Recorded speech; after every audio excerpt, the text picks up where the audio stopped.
जब साल 1945 से 1947 के करीब के वक्त में अलग देश की मांग हो रही थी और पाकिस्तान बनाने की मांग जोर पकड़ रही थी, तो आंख मूंद कर मुस्लिम लीग को मुस्लिम समाज के लोग अपना रहनुमा मान रहे थे।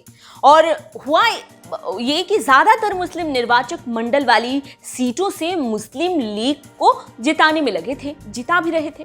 तब तो कोई नहीं जानता था कि धार्मिक आधार पर देश को बांट दिया जाएगा और ऐसा होगा तो नए बनने वाले पाकिस्तान और भारत के अल्पसंख्यकों का आखिर क्या हाल होगा, कोई नहीं जानता था।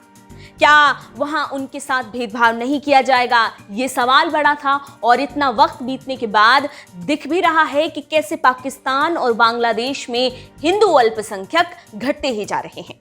अल्पसंख्यकों को लेकर ऐसे सवाल कई लोग उठाया करते थे तब के समय में, जिनमें से कई महत्वपूर्ण लोग थे जो कई सवाल उठाया करते थे इस मुद्दे को लेकर। उनमें से एक नाम जो आता है वो है डॉक्टर भीमराव अंबेडकर।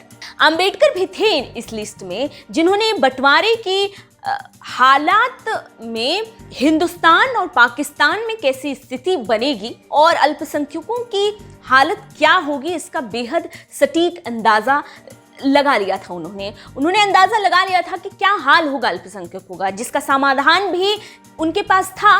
पर तब ये था कि उनके समाधान पर किसी ने गौर नहीं किया और ख़ास करके उन लोगों ने गौर नहीं किया जिनके हाथ में देश की बागडोर थमाई गई थी। सवाल ये उठता है कि धार्मिक अल्पसंख्यकों के संबंध में अंबेडकर के पास आखिर क्या समाधान था।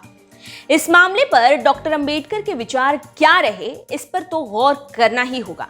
जब अंबेडकर के नाम पर आज पार्टियां अपनी राजनीति को चमकाने से पीछे नहीं हटती हैं, तब तो ऐसे सवाल उठते ही हैं। दरअसल डॉक्टर अंबेडकर के साफ विचार थे कि अगर धर्म के बेस पर दो देशों का निर्माण किया जाता है तो होना ये भी चाहिए कि जनसंख्या की अदला बदली हो जानी चाहिए।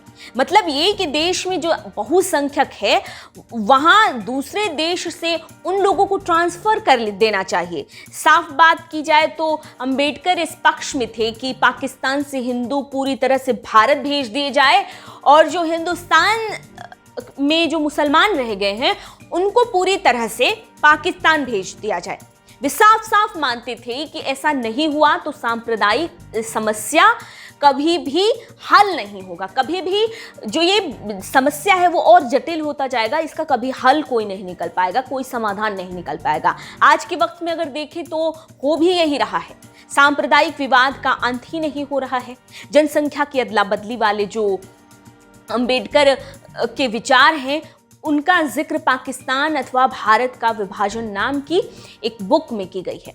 बुक के पेज नंबर 100 से 103 के बीच अंबेडकर के विचारों को देखा जा सकता है। देश की आज़ादी के और सांप्रदायिक आधार पर हुए देश के बंटवारे के 2 साल पहले डॉक्टर अंबेडकर ने ये सुझाव दिया था, ये समाधान निकाला था, ये हल बताया था जिनके हाथों में बागडोर थी देश की।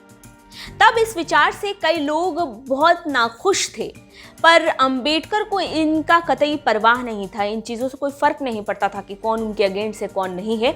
वो एकदम सटीक सुझाव देने के लिए जाने जाते थे, सटीक कदम उठाने के लिए जाने जाते थे। खैर इतना तो ज़रूर है कि डॉक्टर अंबेडकर की तरफ से जो बातें कही गई थी वो आज सच साबित हो रही हैं। न तो भारत में सेकुलरिज्म की बात करने वाली पार्टियां देश की सांप्रदायिक समस्या का निपटारा कर पा रही हैं और न तो पाकिस्तान ने अल्पसंख्यकों की रक्षा की है, हिंदू अल्पसंख्यकों की रक्षा की है, न तो उससे हिंदू अल्पसंख्यक संभाले जाते हैं, न तो और भी जो अल्पसंख्यक हैं अलग अलग उनको वो संभाल पा रहा है। खैर इस सेगमेंट में इतना ही। आप अंबेडकर के जनसंख्या अदला बदली वाले विचार को लेकर क्या सोचते हैं, क्या समझते हैं, क्या समझ रखते हैं, हमें कमेंट सेक्शन में ज़रूर बताएं। हमारे साथ बने रहें, हमारा ये चैनल सब्सक्राइब कर लें। अगर आपको ये वीडियो पसंद आए तो वीडियो को फटाफट लाइक करें और ज़्यादा से ज़्यादा शेयर करें। आप हमारे साथ बने रहें।